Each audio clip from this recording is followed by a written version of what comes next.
சாவகச்சேரி ஆதார வைத்தியசாலை வைத்திய அத்தியட்சகர் ராமநாதன் அர்ச்சுனா அவர்கள் வைத்தியசாலையில் இடம்பெற்ற ஊழல்கள் தொடர்பில் அண்மை காலமாக சமூக வலைத்தளங்களில் வெளியிட்ட கருத்துக்கள் பெரும் சர்ச்சையை ஏற்படுத்தியிருந்ததுடன் அவருக்கு எதிராக வைத்தியர்கள் சங்கமும் அவருக்கு ஆதரவாக மக்களும் தமது கருத்துக்களை வெளியிட்டு வந்த நிலையில் சாவகச்சேரி வைத்தியசாலை வைத்தியர்கள் கடந்த 3 நாட்களாக பணி புறக்கணிப்பிலும் ஈடுபட்டு வந்தனர். இந்நிலையில் நேற்றைய தினம் இரவு 7 மணிக்கு அவருக்கு இடமாற்றம் வழங்கப்பட்ட கடிதம் மாகாண பணிப்பாளரினால் வழங்கப்பட்ட போதும் அலுவலக நேரம் முடிவடைந்திருந்தமையை காரணம் காட்டி அதனை ஏற்க மறுத்தார் வைத்தியர். அத்துடன் மக்களும் வைத்தியசாலைக்கு வெளியே வைத்தியருக்கு ஆதரவு தெரிவித்து ஒன்று திரண்டதால் வைத்தியரை வெளியேற்ற முடியவில்லை. அத்துடன் இன்றைய தினம் சமூக வலைத்தளங்கள் மூலமாக கடையடைப்பு மற்றும் போராட்டம் ஒன்றை நடத்துவதற்கு மக்களால் அழைப்பு விடுக்கப்பட்டிருந்த நிலையில் வட மாகாண வைத்தியர்களும் ஒரு நாள் பணி புறக்கணிப்பை அறிவித்திருந்தனர். இன்று காலை வைத்தியசாலை முன்பாக பல்லாயிரக்கணக்கான மக்கள் ஒன்று திரண்டு வைத்தியருக்கு ஆதரவாக கோஷங்களை எழுப்பினர். இதனால் அந்த பகுதி பதற்றத்துடன் காணப்பட்டதுடன் அதிரடிப்படையினர் மற்றும் போலீசார் குவிக்கப்பட்டிருந்தனர். நாடாளுமன்ற உறுப்பினர் சிவஞானம் ஸ்ரீதரன் சம்பவ இடத்துக்கு சென்று போராட்டக்காரர்களுடன் கலந்துரையாடினார். வீதியின் ஒரு மருங்கில் போராட்டத்தில் ஈடுபட்டிருந்த மக்கள் திடீரென ஏனையன் வீதியின் குறுக்கே அமர்ந்து தமது போராட்டத்தை விரிவுபடுத்தியதன் மூலம் ஏனையன் வீதியுடனான போக்குவரத்து முற்றாக தடைப்பட்ட நிலையில் மக்களை சந்திப்பதற்காக அவ்விடத்துக்கு வருகின்ற வைத்தியர் அர்ச்சுனா அவர்கள் மக்களிடம் கலந்துரையாடினார். அதில் அவர் தனது பிரச்சனை தொடர்பாக கதைப்பதற்கு ஜனாதிபதி செயலகத்தினால் அழைப்பு வந்ததாகவும் அது தொடர்பாக கதைப்பதற்கு பாராளுமன்றத்துக்கு வரும்படி தன்னை அழைத்துள்ளதாகவும் அதனால் தான் செல்வதற்கு தன்னை அனுமதிக்கும்படியும் மீண்டும் இதே வைத்தியசாலையில் வைத்திய அத்தியட்சராக வருவேன் எனவும் இல்லையில் இந்த வைத்திய தொழிலிலிருந்து விலகுவதாகவும் தெரிவித்தார். தொடர்ந்து இன்னும் 25 வருடங்கள் தான் பணியாற்ற முடியும் எனவும் இந்த நாட்டை திருத்தி காட்டுவேன் எனவும் மக்கள் முன்னிலையில் கருத்து தெரிவித்திருந்தார். இறுதியாக தான் ஜாழ்ப்பாணத்து தமிழன் எனவும் 30 வருட போரில் செத்தோமை தவிர அழிந்து போகவில்லை எனவும் கூறி மக்களிடமிருந்து விடைபெற்று சென்றார் வைத்தியர் ராமநாதன் அர்ச்சுனா அவர்கள்.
நீங்க செய்யற இந்த ஆர்ப்பாட்டத்தை அரசாங்கம் பின்வாங்கும் சொல்றீங்களா? அரசாங்கம் இல்லையா, இவங்க மாஃபியா கும்பல் தங்களோட கண்ட்ரோல வச்சிருக்காங்க. ஆர்ப்பாட்டம் அரசாங்கம் இதா பண்ணல, பிரேக்கிங்கா பண்ணல. எங்களுக்கு என்ன சொல்லி இது தேவை உள்ள விஷயம். சார் உங்களுக்கு தேவை, எங்களுக்கு தேவை. 3 நாளா ஹாஸ்பிடல் போகுது.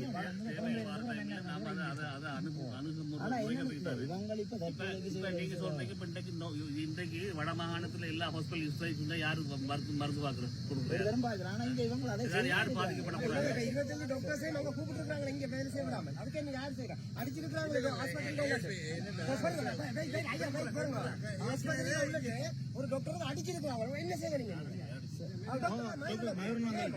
அதுக்கு என்ன செய்யறீங்க? நீங்க நாங்கள் அடிச்ச முடியுங்களா? நீங்க எந்த ஆதாரமும் இல்ல, அடிவாட்டையும் இல்ல. அடிச்சா வீடியோ நாம 2 பேர் பேசுற மாதிரி வாக்குமூலம் தான் போய் அவர் அடிக்கிறார், அடிக்கிறார்.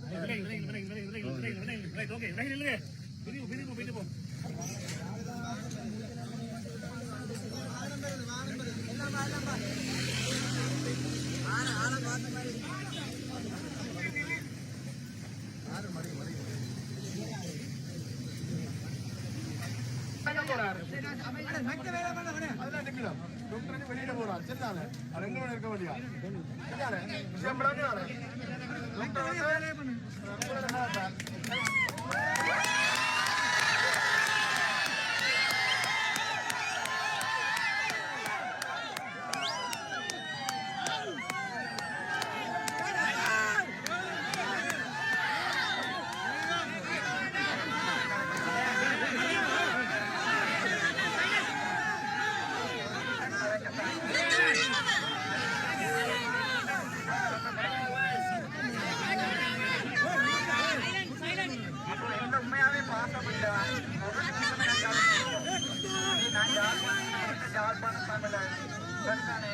உங்களுக்கு எனக்கு நீங்கள் இன்றைக்கு சாகரத்துக்கு ரெடியா இதுல நிக்கிறீங்க. நான் அது இந்த உயிர் போனாலும் மறக்க மாட்டேன். எனக்கு இப்ப அங்க பார்லிமெண்ட்ல இருந்து பிரச்சனைய பார்லிமெண்ட்ல சரிதானே. அப்ப இப்ப நான் இந்த பார்லிமெண்ட்டுக்கு வர சொல்லியிருக்கிறேன். அங்க கதைச்சு இந்த ஹாஸ்பிட்டலுக்கு திருப்பி எனக்குரிய நியாயத்தையும் மக்களுக்குரிய நியாயத்தையும் செய்தாரன்னு சொல்லியிருக்கணும். சரிதானே. இப்ப நான் பார்லிமெண்ட்டுக்கு போய் இது கதைச்சியில் சொன்னா என்னால் இதை வின் பண்ண இயலாது. சரிதானே. சட்டப்படி நான் போய் என்ன வரைக்கும் நான் இந்த வரைக்கும் அப்ப இவ்வளவு நாளும் இந்த ஹாஸ்பிட்டல் இருந்தேன். ஒருத்தரை கூட சாவிடையில. ஆனா இப்பதான் டாக்டர்ஸும் மீடியா இருக்கட்டும் யாரும் எல்லாரும் போய் அங்க ரெண்டு பேர் செத்தா இந்த பிரச்சனை போட மாட்டேன். நான் யோசனை எந்த கையால ஒருத்தர் சாப்பிடாது 3 நாள் நான் சாப்பிடாதான் பார்த்தேன். உண்மையாவே இல்லை உங்களுக்கு அன்பு இருந்தேன்டா எனக்கு நான் பார்க்கலன்னு சொன்னா பிரச்சனை போகுது. உங்களுக்கு பிரச்சனை வந்து எஸ்எஸ்பி சார் வந்து என்னோட உண்மையாவே வந்து கதைச்சவர். அப்போ நாங்களும் தொழில் செய்யறோம். பப்ளிக்கு பாவம் இது உண்மையாவே பேச ஒரு பிரச்சனை ஆகினாடா உங்களுக்கு ஏதாவது கூட நடக்கும் அல்லது அவைக்கு ஏதாவது கூட நடக்கும். நான் உண்மையா போலீஸ்ன்றது எந்த ஒரு ஆக்கள் தானே. சரிதானே. சாதாரண மனுஷர் தானே. நான் ஒரு யூனிஃபார்ம் போட்டு ஓடிக்கிறோம்.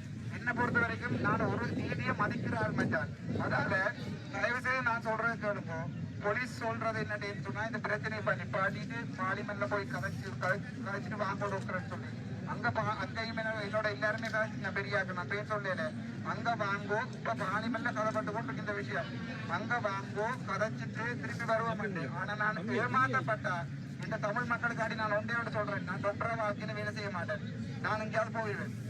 அது வேற நான் போய் பார்லிமெண்ட் இப்போ மக்கள் சட்டப்படி நான் தான் எம்எஸ் விளங்குதோ உங்களுக்கு. நீங்க டிகிரியா தானே என்ன கொண்டு விட மாட்டீங்க பவுனியாக்காங்க.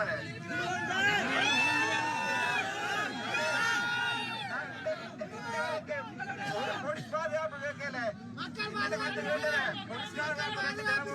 நான் சொன்னா அந்த போலீஸ்காரருக்கு இன்னும் 2 பேரை பாதுகாப்பு போடும் கொண்டு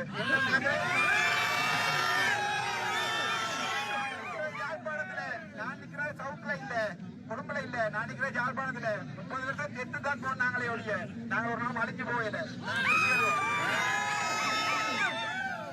எனக்காண்டி இதுல நின்ற எல்லாருக்குமே நான் ஒவ்வொரு ஆளை வந்து வீட்டுல கதைச்சு இந்த கிட்டத்தட்ட இந்த போன்ல ஒரு 50,000 மிஸ் கால் இருக்குது. ஒவ்வொரு ஆளை வீட்டுல வந்து நான் கதைச்சு உங்களுக்கு நன்றி கூறி நான் போவேன். எனக்காண்டி ஒரு உதவி செய்வோம். என்ன பத்திரமா கொண்டு வவுனியா வரைக்கும் பிடிப்போம். போலீஸ்கிட்ட கேட்கல பத்திரமா வந்து விட சொல்லி உங்கள்கிட்ட தான் கேட்கிறேன். நான் பார்லிமெண்ட் போய் என்ன அரசியல் தரதெல்லாம் கேட்கல. நான் டாக்டராவே சாவணும் ஆசைப்படுறேன். நான் டாக்டரா இந்த நாட்டை திருத்தி காட்டுவேன். என்ன 25 வருஷம் சிஸ்டத்துல இருப்பேன் மச்சான்.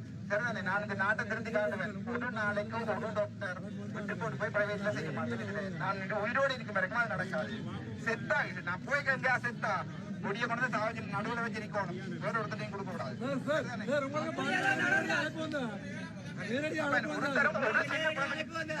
கஷ்டம் கொடுக்க கூடாது.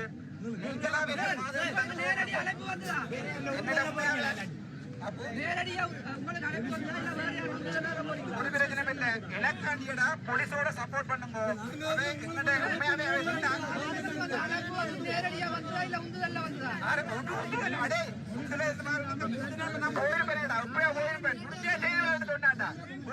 வீடியோ எடுத்துப்பார் நான் கொடுத்த போட்டி எடுத்துப்பார் யாழ்ப்பாண தமிழண்டா. அதால நான் சொன்னேன்.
இருக்கிறது. ராம்தராகி செல்வதற்கான வாய்ப்பும் ஒரு ஓரிரு தகவல்களை இந்த சமூக ஊடகங்கள் சமூக வலைத்தளங்கள் ஊடாக வழங்கியிருந்தோம்.